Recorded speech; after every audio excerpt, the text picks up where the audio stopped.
بسم اللہ الرحمن الرحیم۔ ایک اور ادبی نوعیت کی کہانی کے ساتھ حاضر خدمت ہیں۔ یہ اردو کی کہانی تھوڑی سینسیٹیو ہے۔ احساسات اور خوف اور ڈر، یہ ساری چیزیں اس کے اندر موجود ہیں۔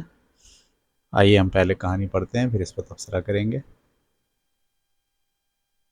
تو کہانی کا نام ہے پڑوسی۔ بھیڑ سڑک پر بڑھی چلی آ رہی تھی۔ غصے سے پاگل لوگوں کا یہ گروہ چیختا چنگھاڑتا، چیختا ہے، یہ چیخنا نہیں، چیختا چیختا چنگھاڑتا اپنے راستے میں آنے والی ہر چیز کو ٹھوکریں مارتا بڑھا چلا آ رہا تھا۔ لوگ چلا رہے تھے، پکڑ لو ان سب کو، ان بزدلوں کو اپنے خون سے قیمت چکانی ہوگی۔ ان میں سے بہت سے لوگ نشے میں تھے، کچھ کو تو یہ بھی پتہ نہیں تھا کہ وہ کیا کر رہے ہیں۔ بچی نے اپنے گھر کی طرف آتی ہوئی ان کی آوازیں سنی۔ وہ سہم گئی۔ وہ جانتی تھی کہ اس کا بوڑھا دادا اسے نہیں بچا سکتا۔ کوئی ان کی مدد کرنے والا نہیں، کوئی نہیں سوائے اوپر والے کے۔ اس نے سوچا اور آنکھیں بند کر کے دعا مانگنے لگی، مگر دعا کے جو الفاظ اسے یاد تھے اب دماغ میں نہیں آ رہے تھے۔ اس نے دھیمی سی آواز میں پکارا، دادا۔ بوڑھے دادا اس کی طرف مڑے۔ گھپ اندھیرے کمرے میں وہ ان کا چہرہ تو نہیں دیکھ سکی، لیکن ٹٹول کر ان کے ہاتھ کو چھوا۔ انہوں نے اس کے ننھے سے ہاتھ کو اپنے ہاتھوں میں لے کر دبایا، جیسے اس کی ہمت بندھا رہے ہوں۔ پھر انہوں نے اسے اپنی طرف کھینچ کر اس کے ننھے سے کندھوں کو اپنے کمزور بازوؤں میں دبا لیا اور اس کی حفاظت کا یقین دلانے کی کوشش کی۔ گھبراؤ نہیں بٹیا رانی، دادا نے بھی آہستہ سے جواب دیا۔ اوپر والا ہمارے ساتھ ہے، سب کچھ اس کی مرضی سے ہوتا ہے۔ بچی کو ڈر کے مارے گلے میں کچھ پھنستا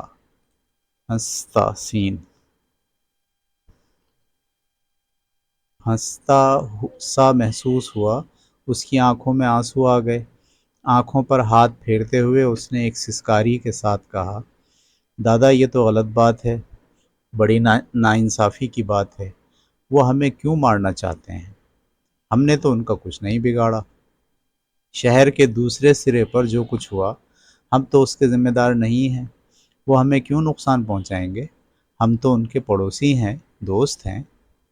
بوڑھے دادا نے ایک لمبی آہ کے ساتھ کہا، آج رات سڑکوں پر نکلے ہوئے یہ لوگ نہ ہمارے پڑوسی ہیں نہ دوست، یہ تو پاگل ہیں۔ اپنے سماج، اپنی قوم یا حکومت کے خلاف اپنی ذاتی پریشانیوں اور شکایتوں سے جھنجھلا کر جنون میں بھٹکتے پھر رہے ہیں۔ یہی لوگ لوٹ مار، قتل و غارت گری اور فساد شروع کرتے ہیں۔ آج ان کا شکار ہم ہیں، کل کوئی اور ہوگا۔ مگر دادا یہ لوگ دادا نے بچی کو اپنے کندھے سے لگا کر پیار سے دلاسا دیا، گھبراؤ نہیں، ہو سکتا ہے یہ لوگ ہمارے گھر سے آگے نکل جائیں۔ دھڑکتے دل سے بچی نے رات کے سناٹے میں کچھ سننے کی کوشش کی۔ بھیڑ پاس آتی جا رہی تھی، وہ ان کے گھروں کی طرف ہی بڑھ رہے تھے۔ سارا سا سیمٹ کا مکان جو دونوں طرف سے مٹ میلی بالکل ایک جیسی عمارتوں سے گھرا ہوا تھا، ٹوٹے پھوٹے گیٹ اور گھر کے بڑے دروازے کے بیچ میں ایک چھوٹا سا گھاس کا ٹکڑا تھا۔ چار دیواری کے ساتھ ساتھ گلابی اور پیلے گلاڈیولا کے پودے لگے تھے، جنہیں بڑی نفاست کے ساتھ چھوٹی چھوٹی لکڑیوں سے باندھ دیا گیا تھا۔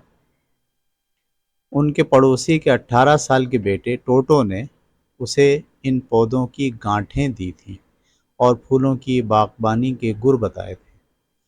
ٹوٹو اسے اچھا بھی لگتا تھا اور وہ اسے بہت پسند کرتی تھی۔ کاش ٹوٹو اس وقت یہاں ہوتا، وہ ضرور ان کی مدد کرتا۔ کچھ بھی ہو، وہ انہیں مرنے نہیں دیتا۔ اس نے آہستہ سے کہا، دادا ہم ٹوٹو کو بلا لیں۔ وہ ہش ہش بٹیا رانی،